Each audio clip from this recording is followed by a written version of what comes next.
The fluorescent lights above the warehouse floor buzzed like dying insects. 47 minutes left on my shift, and I can already feel the familiar ache spreading through my shoulders. 10 years of lifting boxes for other people's dreams. But it's not the physical pain that keeps me awake anymore. It's the sound of silence in my own home. I stack another box on the pallet, and my mind drifts to this morning. Erica was already showered and dressed when I rolled out of bed, her hair still damp at the edges where she'd missed with the towel. She used to let me help her dry it. Used to. Miguel's voice cuts through my thoughts. "Everything okay, Torres?" "Yeah, just thinking," I reply. But I'm not just thinking, I'm calculating. I'm remembering the way she turned her phone face down when I walked into the kitchen, the way she said, "Love you," without looking up from her coffee. The way those two words felt like coins tossed into a wishing well, hollow, routine, meaningless. When did we stop looking at each other? The warehouse clock ticks forward. I've been counting down more than time lately. I've been counting inconsistencies. The new perfume that smells like vanilla and lies. The late nights that started 6 months ago, right around the time she joined the special projects team at work. The way she showers immediately when she gets home now, like she's washing away evidence. I know the signs. I've been married 10 years. I know when someone stops being your wife and starts being a stranger who sleeps in your bed. Tonight, when I get home, she'll already be there. She'll ask me about my day with that bright, guilty smile that doesn't reach her eyes. She'll make dinner while scrolling through her phone, laughing at messages she doesn't share. And I'll sit across from her at our kitchen table, watching her perform the role of loving wife, while my chest fills with something dark and patient. The thing about warehouse work is that it teaches you to notice patterns. Which boxes are heavy before you lift them, which pallets are stacked wrong before they fall. Erica thinks I don't notice patterns at home. She's wrong. I can picture her right now, probably in some conference room or hotel bar, laughing at jokes that aren't funny, touching someone's arm in that way she used to touch mine. The way she still touches mine when she needs something. When the mortgage is due, or when she wants me to believe everything is fine. Miguel's radio crackles. Second shift is here early. You guys can head out. I clock out without a word, my mind already racing ahead to the drive home. To the performance we'll both give over reheated lasagna. To the careful distance she'll maintain while we watch television. To the way she'll fake sleep when I finally come to bed, her breathing just a little too controlled, a little too aware. But tonight will be different. Tonight, I'm going to do something I should have done months ago. I'm going to stop pretending I don't know. The parking lot stretches out under the dying light, and I sit in my truck for a moment before starting the engine. My phone buzzes. A text from Erica. "Working late again? Don't wait up. XO." An XO. Like we're teenagers passing notes in study hall. I delete the message without responding and pull up a different number. One I've been carrying around for 3 weeks, written on a business card tucked behind my insurance papers. A professional voice answers. "Hawthorne Investigations?" "Yeah, I need to schedule a consultation," I tell them. "What kind of case, sir?" they ask. I watch a plane blink across the sky, carrying strangers to places they actually want to go. Infidelity. The word tastes like copper in my mouth, like blood, like the end of something that was probably already dead. "We can see you tomorrow at 9. Name?" the voice continues. "Brian Torres, and I want to discuss surveillance options." When I hang up, I feel something I haven't felt in months. Not happiness, nothing that clean, but clarity. Purpose. The quiet satisfaction of finally admitting the truth. My marriage is over. Has been for months. I just need to document how deep the betrayal goes before I bury it. The coffee maker gurgles to life at 5:47 a.m., 3 minutes before my alarm. I've been awake since 4, lying still beside Erica, watching her sleep and wondering who she dreams about now. Her face looks peaceful in the gray dawn light. Innocent, even. It's almost enough to make me doubt what I know. Almost. She stretches against me, her voice soft with sleep. "Morning, baby." For a moment, it feels like before. Like the 10 years we built together still mean something. "You're up early," she continues. "Couldn't sleep," I tell her. She props herself up on one elbow and I catch a whiff of that vanilla perfume on her skin. She's been wearing it to bed now. The thought hits me like a physical blow. She's wearing another man's preference to sleep next to her husband. Her fingers trace patterns on my chest, the same pattern she's probably tracing on someone else. "Everything okay?" "Just thinking about work stuff," I lie. The lie comes easily. I've been practicing. She kisses my shoulder and rolls away. I need to pack. Flight leaves at noon. Bernadette West, 2 weeks ago, complete with hotel reservations and a detailed itinerary that she left lying on the kitchen counter like evidence. Like she wants me to find it. I watch her pull clothes from the dresser, the good blouses, the expensive jeans I bought her for Christmas, and then she reaches into the back of her underwear drawer, behind the practical cotton sets she wears for me, and pulls out black lace I've never seen before. My stomach clenches, but my voice stays level. "That's pretty." She doesn't look at me. "Conference dinner? Thought I'd dress up." "For who?" I ask. The question hangs in the air like smoke. She freezes for just a moment, less than a heartbeat, before forcing a laugh. "For me, Brian, to feel good about myself." But she's packing it like armor. Like a weapon. I get up and head for the shower, leaving her to fold lies into her suitcase. Under the hot water, I plan my next 48 hours. The PI, Davidson, will be in position by this afternoon. Video surveillance, financial records, digital forensics if needed. Everything admissible in court. When I come out of the bathroom, she's closing her suitcase. Professional clothes on top, lingerie hidden underneath. The metaphor is so perfect it almost makes me laugh. "I'll miss you," she says, and I wonder if she practices these lines in the mirror. "Miss you too," I respond. I'd help her carry the suitcase to her car, kiss her goodbye like a loving husband, and wave from the porch as she drives away. The performance is flawless. 10 years of marriage has taught us both how to lie without words. The house feels different once she's gone. Not empty, but honest, like it can finally breathe. I make another cup of coffee and call Davidson. She just left. Flight 447 to O'Hare lands at 1:30 local time, I inform him. "Got it. Hotel?" Davidson asks. "The Marriott on Michigan Avenue, room 1247. I've memorized every detail of her itinerary.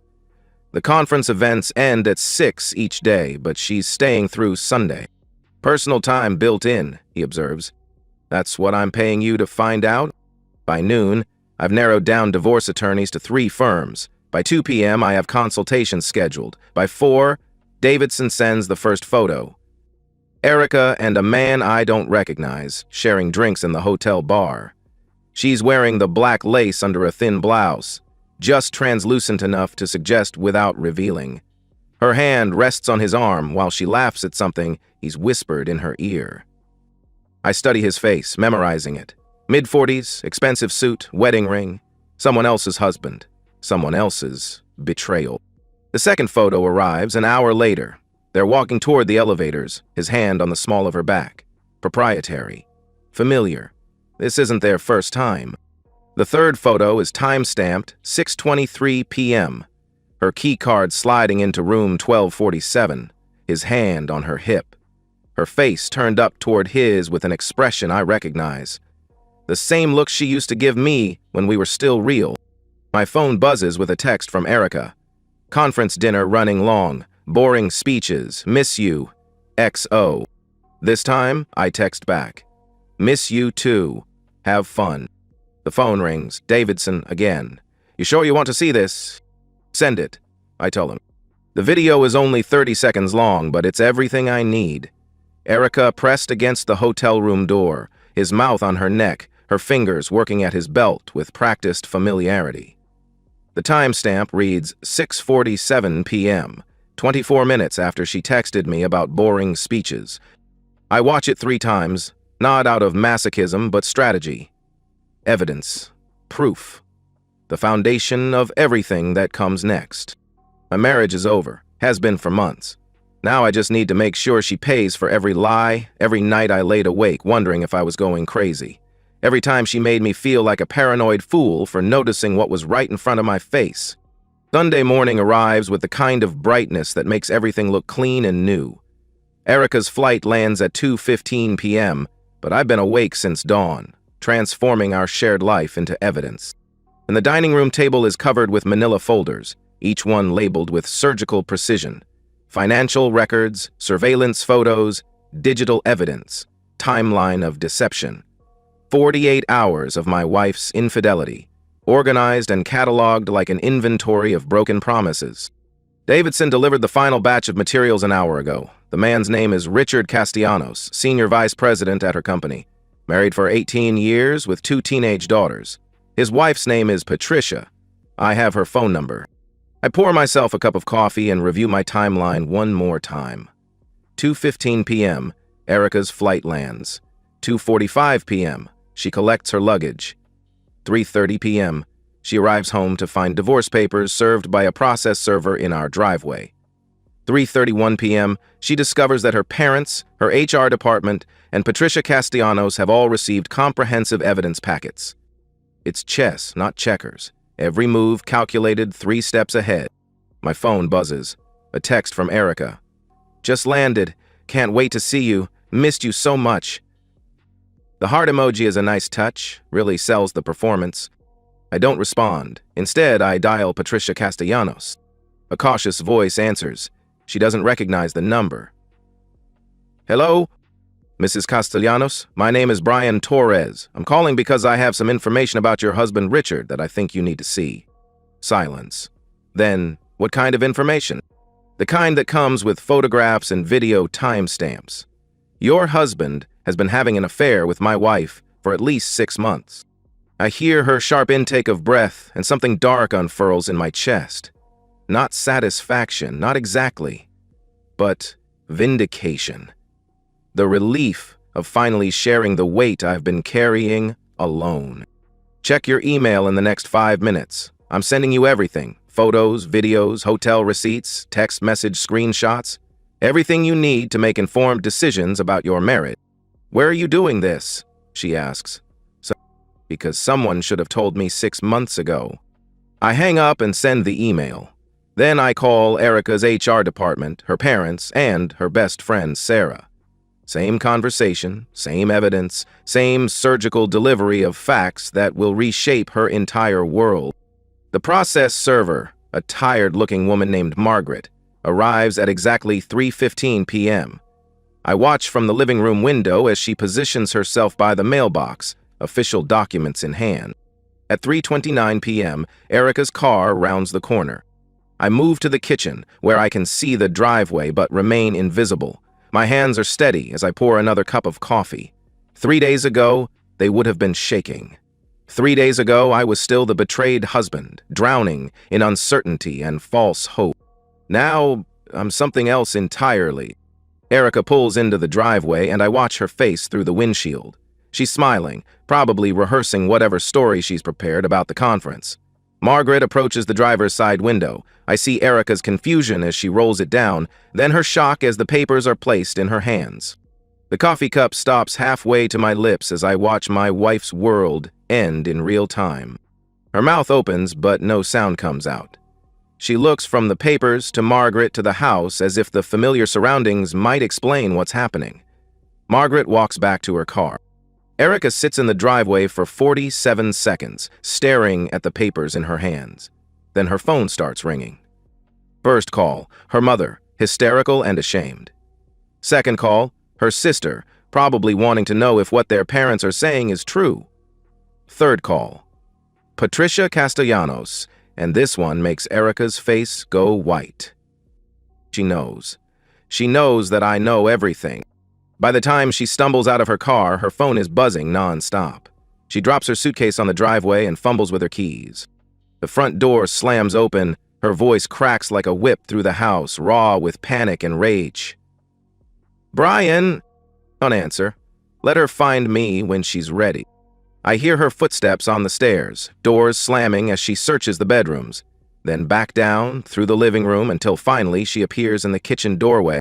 She looks like she's been hit by a truck. Her makeup is smeared, her hair disheveled, her hands shaking as she waves the divorce papers at me. "What the f*** is this?" she demands. I meet her eyes for the first time in months, really meet them, and what I see there isn't remorse or love or even anger. It's calculation. Even now, even caught red-handed, she's trying to figure out how to spin this. "It's a divorce petition, Erica. I thought that was obvious." I gesture to the dining room table, where the evidence folders are displayed like a museum exhibit of her betrayal. "Take a look." She follows my gaze and goes completely still. I watch her face as she processes what she's seeing. 48 hours of her secret life, organized and documented with the thoroughness of a federal investigation. "How long have you known?" she asks. "Does it matter?" I respond. She sinks into a chair, and for a moment she looks like the woman I married. Vulnerable, lost, human. Then she looks up at me, and the mask slips back into place. "This is insane, Brian. You're having some kind of breakdown. 17 photographs, 4 videos, and 6 months of systematic deception isn't a breakdown, Erica. It's a choice you made." Her phone buzzes again. She glances at it and winces. "You sent evidence to my job? To my parents?" she asks incredulously. "I sent evidence to everyone who deserved to know the truth." Each revelation hits her like a physical blow. I can see her mental calculations, trying to figure out what she can salvage from the wreckage. "This will destroy me," she whispers. "Yes," I reply simply. The simple acknowledgement seems to shock her more than my anger would have. "We can fix this. We can..." She starts. "There is no we anymore. There hasn't been for months. You made sure of that." I stand up and walk to the window, looking out at the neighborhood where we've lived for 5 years. Normal people living normal lives, probably trusting their spouses to come home to them instead of to hotel rooms. The silence in the house feels like a living thing, breathing in the spaces where Erica's voice used to fill the air with chatter about her day, her work, her plans that never included me. It's been 72 hours since she walked out with 2 suitcases and the shattered remains of her dignity. I sit in the living room with my morning coffee, watching dust motes dance in the sunlight streaming through windows that no longer need to be pristine for her approval. The throw pillows she arranged so carefully are still perfectly positioned, like shrines to a woman who no longer exists. My phone rings. Davidson, the PI. "Thought you'd want to know. Castellanos was terminated yesterday. Security walked him out at 3 p.m., he reports." I absorbed this information without feeling. His wife filed papers this morning, froze their joint accounts, took the kids to her mother's house. She's thorough. Patricia Castellanos moves fast. I respect that. She saw the evidence, made her decision, and acted without the luxury of doubt or false hope. "What about Erica?" I ask. "HR meeting tomorrow. From what I hear, it's a formality. The company's trying to minimize their liability exposure." Another domino falls. I should feel something, satisfaction, vindication, maybe even pity.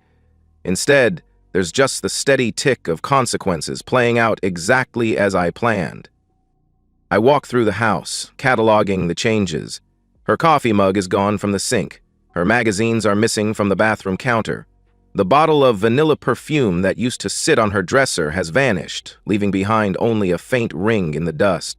But her presence lingers in ways I didn't expect. The indent in her side of the mattress, the way the shower curtain falls differently without her products cluttering the caddy, the silence where her laugh used to fill the kitchen. The doorbell rings. Through the peephole, I see my neighbor, Mrs. Henderson, holding a casserole dish and wearing the expression of someone who's heard rumors but doesn't know what to believe. "Brian, honey, I wanted to check on you. I noticed Erica's car hasn't been in the driveway," she says. "We're getting divorced," I tell her bluntly. The words still feel strange in my mouth, like speaking a foreign language I'm still learning. Her face crumples with practiced sympathy. "Oh, Brian, I'm so sorry. You two seemed so happy." "We weren't." The bluntness stops her mid-conjunction. She blinks, recalibrating. "Well, if there's anything Jim and I can do, maybe you'd like to come over for dinner sometime," she offers. "Thank you, but I'm fine." She hesitates, clearly wanting to say more, but uncertain how to navigate this new version of me. The Brian she knew would have accepted help, would have been grateful for the offer of community and comfort. This Brian doesn't need her pity. Whatever happened between you two, I hope you can find a way to work it out. Marriage is sacred, she says before leaving. After she leaves, I sit on the porch and think about sacred things. The vows Erica broke, the trust she shattered, the promises she made and then discarded the moment something more exciting came along. Mrs. Henderson is wrong. Marriage isn't sacred, it's just a contract. And like any contract, it becomes void when one party stops fulfilling their obligations. My phone buzzes, a text from an unknown number. Can we talk? I stare at the message for a long moment, then delete it without responding. There's nothing left to talk about. She made her choices, and I made mine. The conversation is over. But the phone keeps buzzing, text after text from her new number. I know you're angry, but we need to discuss the house. My lawyer says we can work out an equitable division of assets. Brian, please, this scorched earth thing isn't you. The last message makes me laugh, actually laugh out loud for the first time in months. She's right, the scorched earth thing isn't the old me. The old me would have taken her back after a few tears and promises to do better. But the old me is dead.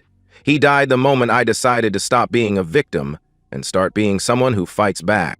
I type one response. Have your lawyer contact mine. Don't contact me directly again. Then I block the number. The sun is setting, painting the sky in shades of pink and orange that Erica would have called romantic. She was always pointing out sunsets, trying to get me to stop what I was doing and appreciate the moment. I wonder if she's watching this same sunset from her childhood bedroom, surrounded by the same pink wallpaper and participation trophies that shaped her into someone who believes she deserves beautiful things without having to earn them. Tomorrow, I'll start looking at apartments. Somewhere smaller, cleaner, without ghosts of shared meals and broken promises. Somewhere that's mine alone, earned with my own money and decorated with my own choices. Tonight, I sit in the house I shared with a stranger and feel the weight of silence settle around me like armor. It's not comfortable, but it's honest. And after months of living with lies dressed up as love, honesty feels like a luxury I can finally afford. The apartment smells like fresh paint and possibility. It's been 6 months since I walked out of the house I shared with Erica, and I'm discovering who I am without her shadow falling across my life. My phone buzzes. Jennifer, my girlfriend and fellow warehouse worker, texts, "Good morning, handsome. See you at lunch?" Jennifer knows about Erica. Knows the whole ugly story because I told her the truth from the beginning. When she asked about my divorce 3 months ago, I didn't give her the sanitized version about growing apart. I'd told her about the surveillance photos, the hotel room videos, the systematic destruction of a woman who thought she could lie to me indefinitely without consequences. Her response surprised me. Instead of being horrified by my calculated revenge, she was impressed by my refusal to be a victim. "You chose to respect yourself instead of letting her destroy you," she told me. That's when I knew she was different. Jennifer understands that sometimes love means being willing to destroy what's hurting you. At work, Miguel mentions my promotion to warehouse supervisor came through. More money, more responsibility, more respect from people who watched me handle my divorce with dignity instead of desperation. Destroying Erica's life had an unexpected side effect. It freed up all the mental energy I'd been using to manage her moods and pretend her lies made sense. Without a cheating wife to enable, I discovered I'm actually good at my job. I'm grocery shopping when I see her. Erica stands in the cereal aisle, thinner than before, her clothes less expensive. She looks tired in a way that sleep won't fix. "Brian?" she says, approaching cautiously. "Erica?" I respond. We stand there, two strangers who used to share everything. "You look good," she admits. "Thank you," I replied. "I heard about your promotion, and about Jennifer. You deserve to be happy." "Yes, I do," I reply. She starts to say something about never meaning to hurt me, but I cut her off. "I'm not interested in your regrets. You destroyed our marriage. I destroyed your life. We're even." I leave her standing there with her pasta sauce and her regrets. At home, Jennifer kisses me hello with honest affection. No performance, no calculation, no hidden agenda. I think about the man I used to be, the one who worked double shifts for a house full of lies. That man was good, but weak. He confused loyalty with self-destruction. I'm not that man anymore. I'm someone harder, but happier. Someone who demands honesty and walks away when he doesn't get it. Sometimes justice looks like a man who's learned to sleep peacefully in a bed where no one lies to him anymore. And that's the end of today's story. If you enjoyed it, please give this video a thumbs up and drop a comment below. Your support helps the algorithm push my content further. If you're new to the channel, don't forget to hit that subscribe button. It really helps me keep creating more stories for you. Thanks for watching, and I'll see you in the next one.